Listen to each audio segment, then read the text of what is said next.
성경 찾아봅시다. 신명기 8장 보시겠습니다. 신명기 8장 15절.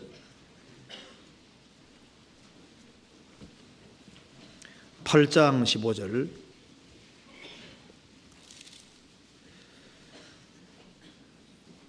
너를 인도하여 8장 15절.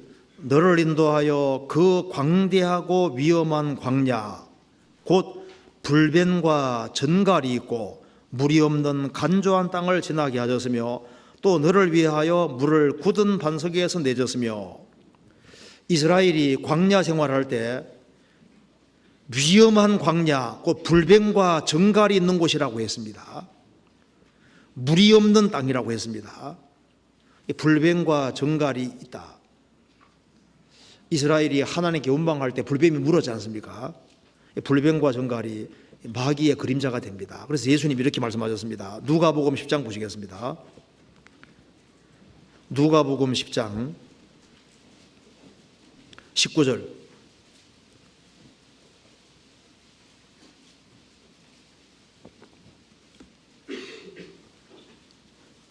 (10장 19절에) 내가 너희에게 뱀과 전갈을 밟으며 원수의 모든 능력을 제어할 권세를 주었으니 너희를 해할 자가 결탄코 없으리라. 내가 너희에게 뱀과 전갈을 밟으며 원수의 모든 능력을 제어할 권세를 주었으니, 여기 뱀과 전갈이 바로 마귀 역사가 가리키고 있습니다. 뱀과 전갈. 근데 여기에 전갈 얘기를 말씀하시면서 누가복음 11장 12절에서도 말씀하시기를 알을 달라 하면 전갈 줄 자가 있겠느냐 이렇게 말씀하셨거든요. 근데 전갈하면 떠오르는 게 뭔지 아시죠? 이 전갈에 쏘이면 그렇게 고통스럽다고 하잖아요. 요한계시록 9장 찾아봅시다. 요한계시록 9장 5절입니다.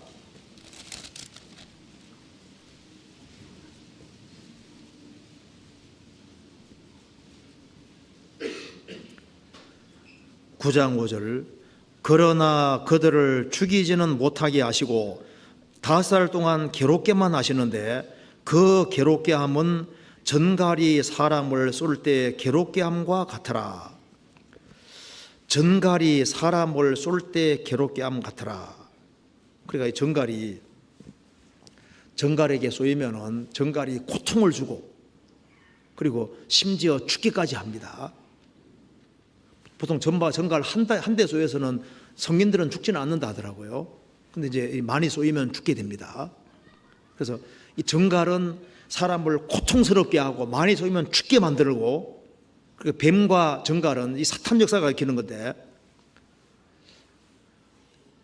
전갈 대신에 알을 주신다. 그 대조입니다. 사탄은 이제 사람을 괴롭게 하고 결국에는 죽이기까지 하시는데 주님께서는 알을 주신다.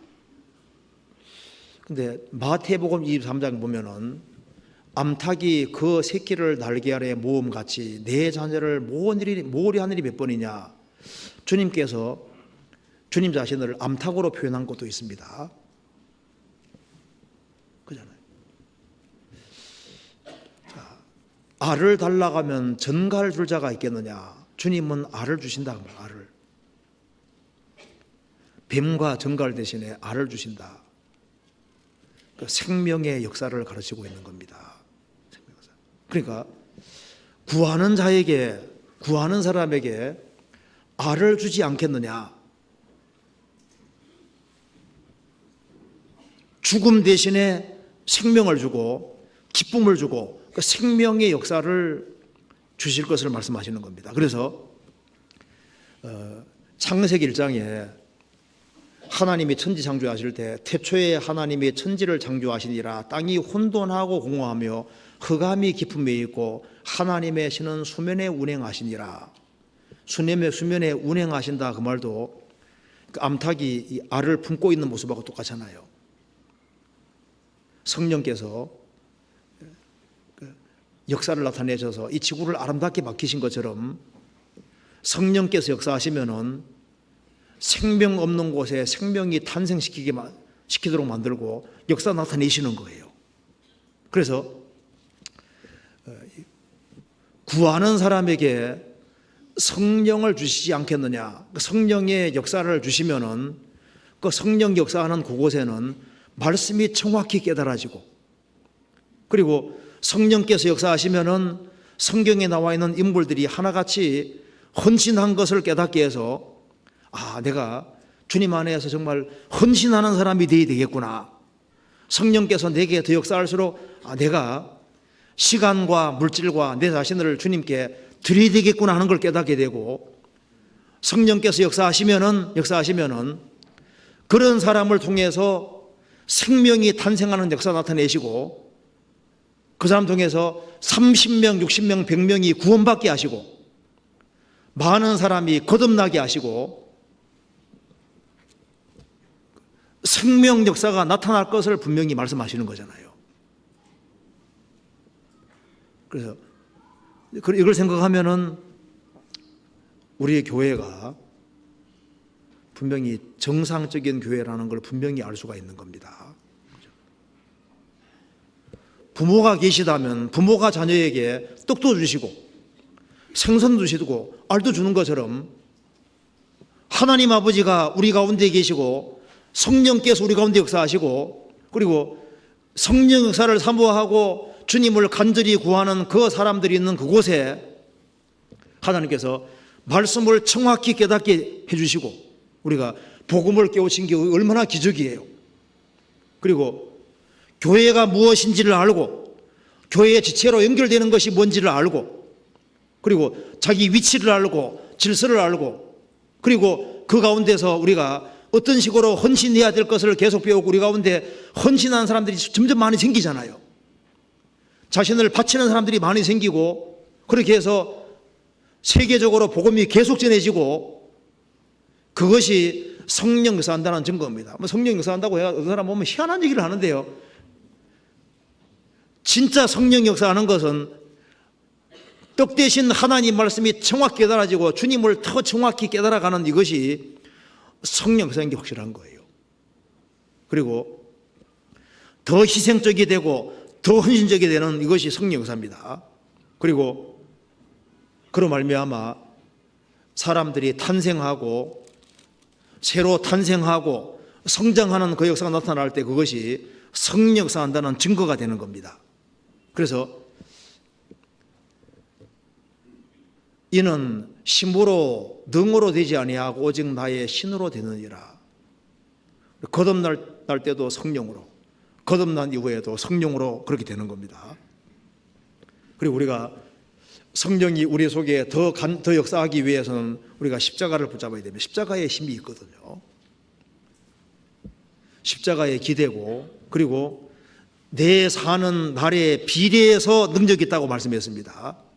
그래서 우리가 하나님 말씀 앞에서 정말 바르게 살려고 노력을 할 때 내 사는 날에 비례해서 능력이 있다 그랬고, 우리가 하나님 말씀 붙잡는 것에 비례해서 능력이 있도록 되어 있습니다. 우리 성경 한번 찾아봅시다. 신명기 33장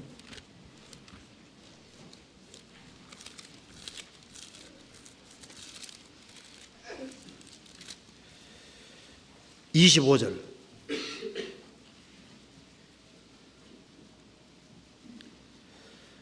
내 문 빗장은 철과 노시 될 것이니 내 사는 날을 따라서 능력이 있으리로다. 내 문 빗장은 철과 노시 될 것이니 너의 인생은 견고하게 될 것이니 내 사는 날에 비례해서, 날들에 비례해서 능력이 있을 것이다. 그래서 주님께 더 매달리고 주님의 도움을 더 구하는 그런 사람에게는 주님이 더 큰 능력 나타내는 것이 맞습니다. 그래서 구하고 두드리고 찾으라고 주님 말씀하셨습니다. 그래서 바울 사도는 주님을 간절히 구함으로 그는 정말 많은 떡을 받았습니다. 신약 성경을 무려 14권이나 기록했잖아요. 그는 정말 생선 잡아 바치는 것처럼 얼마나 많이 희생하고 수고했는지 모릅니다. 그리고 그로 말미암아 많은 교회가 생기고 얼마나 많은 사람이 구원받은지 모릅니다.